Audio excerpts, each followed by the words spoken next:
Usigazi mina sengihwanga phela. Kathi silokhu ngemva kwendlu lapha usabuyi ngale indlala. Hayi kade engakalungi. Phela mina akhuliswa ngikhulu. Ukhulu wayefuna ukuthi always ngihlale ngihlafuna. Ukhulu wasita ngambona ngingahlafuna kwasiba umsini. Awu ngenzalungisa baba. Manje Hayi ngumngani wami baba. Ngicelile nje ukuthi ayibe ngwatshela iqolo. Iqolo anti. So umunye umngani wakho la olethe omunye. Uyendile.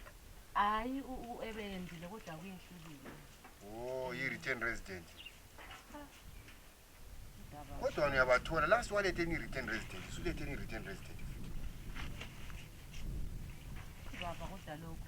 Kodwa lokho kanti ngoma buye kwendeni. Kanti kuyafihlwa ngikubeke nje ngesikhiwo ukuthi ngihloniphe yi-return resident. Kodwa isenzele engikwenzayo baba abangani. But khonokho ungabona umuntu ehamba labantu abangama-return resident uyazihlolozela. Ngiyakwanisa ukukuchiya ngivule nje ndikhiphe. Hayi baba basho yitheni? Ayi sali. Kuthiwa